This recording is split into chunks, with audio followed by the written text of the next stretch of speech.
Orang Blitar bahannya bahan bagus, bisa jadi presiden. Sudah terbukti orang yang lahir di Blitar bisa jadi presiden. Haram hukumnya orang Blitar merendahkan diri di hadapan bangsa lainnya, apalagi bangsanya itu bukan bangsa Indonesia.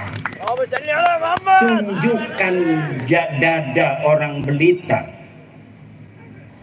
Dada orang Blitar, dadaku, iki dadaku, endi dadamu, kata Presiden Soekarno. Indonesia menggugat itu siapa? Insinyur Soekarno. Sekarang Blitar menggugat nasabah Lawi. Tidaklah heran kalau Blitar ini menjadi salah satu pelopor di Indonesia terhadap peningkatan martabat, harkat, derajat jati diri bangsa Indonesia. Karena dari Blitarlah putra sang fajar dilahirkan. Siapa saja orang yang terlahir dari Blitar pantas jadi presiden Republik Indonesia.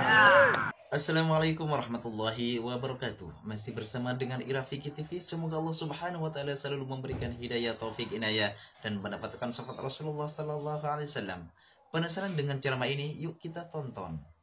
Gara-gara Banten ketahuan, seluruh sertifikat laut ketahuan. Bekasi yang paling dekat dengan Jakarta itu nggak ketahuan. Yang ketahuan di Tangerang dulu. Maka tolong kepada para pemerintah, iki masyarakat saya lihat sekelibat itu sudah ada cucu Pangeran Jaga Lautan Pulau Cangkir itu yang berziarah. Itu saya melihat karena saya kenal semua cucu Pangeran Jaga Lautan. Ada yang sudah berziarah dan bukan dari NU. Jadi banyak cucu-cucu Pangeran Jaga Lautan itu yang bukan NU. Dia masuk ke ITB, ke IPB, jadi HTI.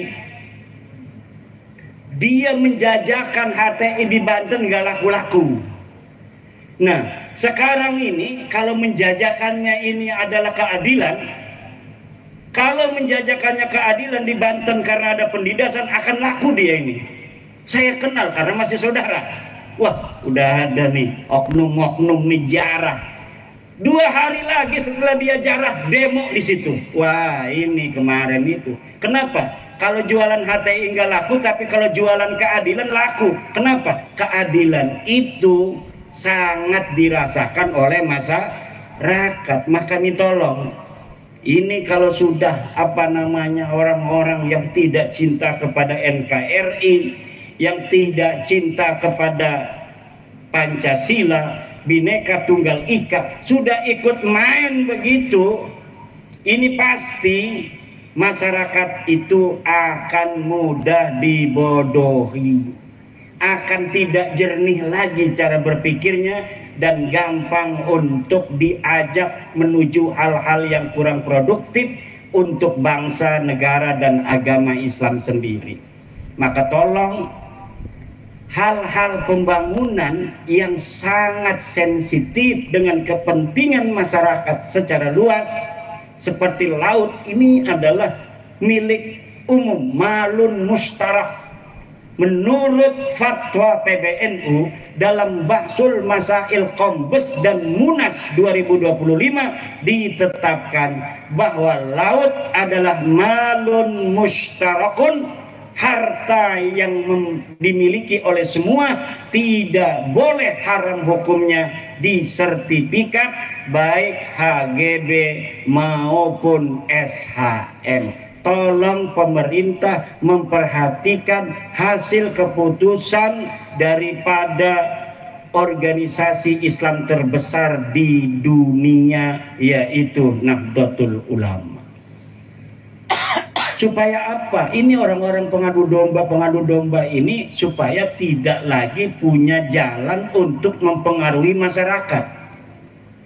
Pada saat yang sama HTI di mana-mana mengibarkan benderanya. Coba di Surabaya, tempat berdirinya Nahdlatul Ulama, ribuan HTI mengibar-gimbarkan bendera. Hari yang sama di Jogja juga mereka mengibar-gibarkan bendera HTI.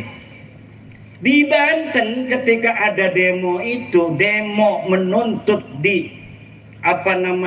ditutupnya PIK 2, baik PSN-nya maupun PIK 2-nya yang bukan PSN, itu saya lihat mereka tidak mengibar-gibarkan bendera la ilaha illallah.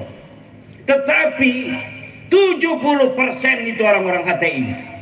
Masyarakatnya hanya beberapa persen. Nah, makanya ini adalah sebuah hal yang mengkhawatirkan. Karena apa? Kalau jualannya itu adalah jualan keadilan dan anti kezaliman yang sedang dirasakan oleh masyarakat sendiri, maka ini akan laris manis Tanjung Kimpul. Laris manis Tanjung Kimpul. Maka tolong ini pemerintah untuk memperhatikan. Ini Nahdlatul Ulama sudah turun loh, pakai fatwa Bahsul Masail. Saya di malam-malam di bel untuk datang ikut juga. Kata saya ndak mau ikut-ikut dulu. Nanti kalau sudah kondisinya kondusif, baru saya ikut-ikutan lagi. Sekarang iya, saya sekarang ini lebih baik bersama Nahdlatul Ulama di bawah. Ini enak sekali. Kenapa? Karena Nahdlatul Ulama hari ini sudah 56%, Bu. Dari seluruh masyarakat yang mengaku Islam, 56%-nya mengaku NU. Ini sebenarnya pun kata sebagian teman, ini sudah dapat ngepres sebenarnya lebih dari 56%, tetapi tidak baik untuk keseimbangan suatu bangsa di mana sebuah organisasi sangat mendominasi dari jumlah kuantitas. Sebenarnya lebih daripada 60%, tetapi ditekan agar apa? Agar tidak terlalu gejlok. Masa iya nanti akan bahaya sekali.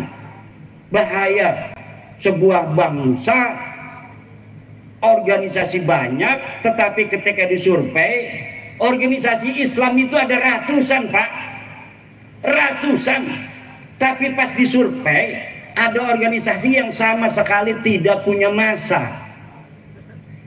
Bahkan ada organisasi yang organisasinya pengurusnya itu luar biasa, dia acara apa saja itu aktif, bahkan sering bikin sebuah pengamatan terhadap kejadian sosial dan politik. Terkenal ketua anu, sekretaris anu. Tetapi ormas ini ketika disurvei ke bawah tidak punya massa ternyata. Tapi NU yang dirinya sendiri merasa hanya punya 90 juta. Itu Yai Said Agil Sirot kalau ditanya orang, Yai NU itu jumlahnya ada berapa? 90. Iku goling awang. Uling awang, nebak-nebakan doang, tidak berdasarkan survei.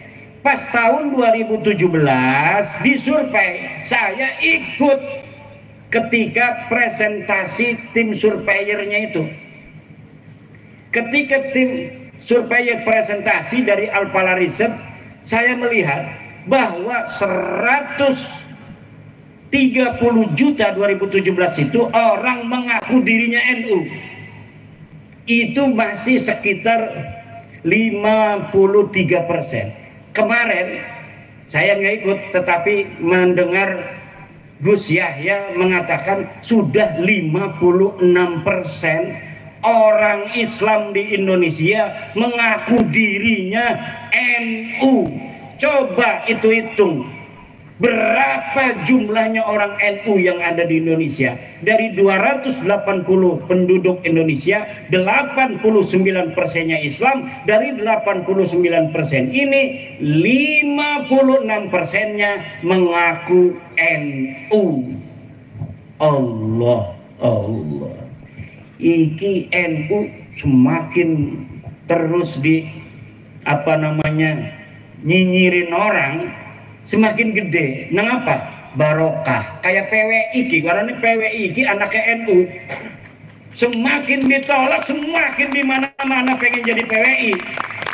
Syaratnya PWI harus bermitra di bawah NU. Ini permintaan dari mana-mana. Bahkan di Jawa Barat, kenapa kemarin itu sampai ada sedikit permasalahan organisatoris?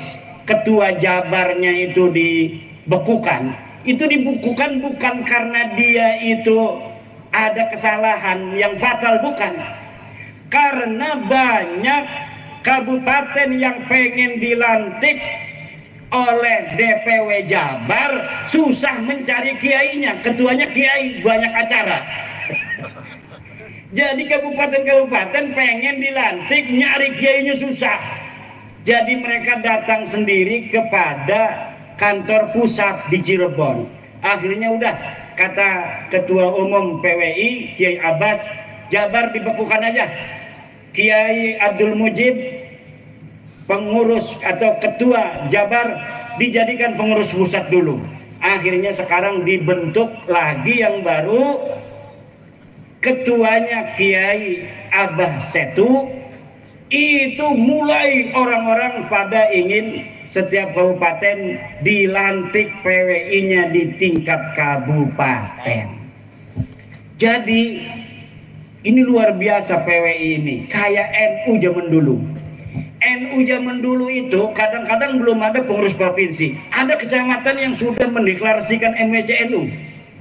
Seperti di Banten itu kampung saya, itu Kiai Muhammad Amin pulang dari Mekah tahun 1936.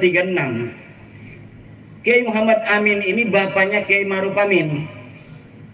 Dia pulang dari Mekah, belum ada kepengurusan tingkat kabupaten PCNU tahun 1936, tapi Kiai Ma'ruf Kiai Amin ini langsung mendirikan MWCNU tingkat kecamatan. Jadi kecamatannya ada, kabupatennya belum ada. Nah ini seperti ini nih PWI ini. Kadang-kadang kabupatennya pengen, provinsinya susah. Nyari ketua provinsinya karena kiai semua. Kalau di Wonogiri, Seragen, sekitarnya itu semuanya kebanyakan Surya PCNU. Gampang nyarinya kalau Surya, paling dia di pondok ngajar ngaji. Tapi kalau kiai penceramah susah. Nyari saya itu gampang, Pak. Karena ada di pondok ngajar ngaji tiap waktu. Asar ngajar ngaji, maghrib ngajar ngaji, subuh ngajar ngaji. Sekarang ini nggak ngajar ngaji nih, ya karena dikerjain oleh Kiai Rosin. Suruh bertemu dengan saudara-saudara Presiden Soekarno supaya saya dapat barokah. Ya Presiden Soekarno, terima kasih atas perjuanganmu dulu membebaskan bangsa dan negara ini dari penjajah. Terima kasih Blitar. Kami bangsa Indonesia mengucapkan terima kasih untuk Blitar yang telah melahirkan putra sang pajar Presiden Soekarno yang kemudian membebaskan kami dari penjajahan Belanda, penjajahan Jepang. Kita tinggal menghancurkan penjajahan spiritual, pengakuan orang-orang yang merasa lebih mulia dari orang lain. Ini bahaya bagi keagamaan masyarakat Islam.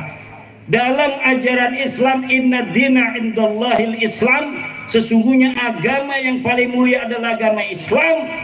Dan dalam Islam orang yang paling mulia itu adalah orang yang paling bertakwa. Inna akramakum indallahi atqakum. Bahwa sesungguhnya orang itu bukan dilihat kemuliaannya dari keturunan siapa dia, dilihat dari pangkatnya, dilihat dari banyaknya uang, tidak, tapi dilihat dari takwanya. Semakin dia bertakwa, maka dia semakin mulia di hadapan Allah Subhanahu wa ta'ala. Tidak ada di dalam Islam orang dilihat dari keturunannya. Dia mau keturunan siapa saja, kalau dia bertakwa, maka dialah yang paling mulia. Inilah ajaran Islam dan inilah ajaran Pancasila, sila kedua, kemanusiaan yang adil dan beradab. Jangan mau dibohongi bahwa Anda lebih rendah dari mereka dan mereka lebih mulia dari Anda hanya berdasarkan pengakuan bahwa mereka sebagai keturunan Nabi. Apalagi yang mengaku itu keturunan palsu, yang DNA-nya tidak terkonfirmasi, nasabnya tidak ada di kitab nasab, nama-namanya dalam kitab sejarah. Jangan mau.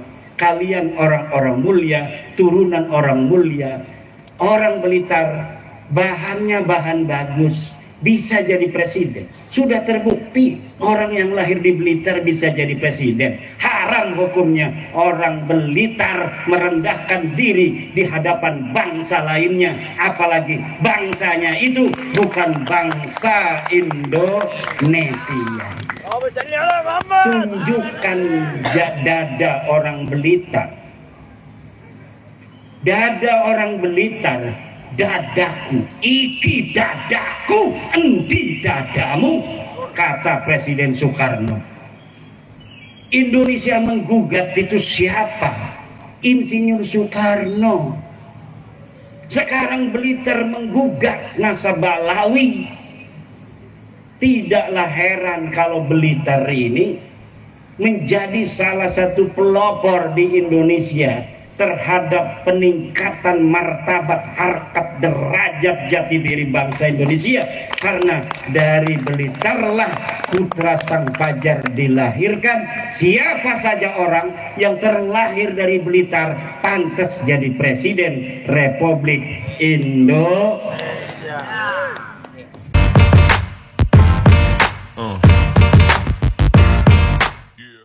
Alhamdulillah sudah mendengarkan ceramah ini. Semoga ilmu yang didapat barokah dan bermanfaat. Amin Allahumma amin. Assalamualaikum warahmatullahi wabarakatuh.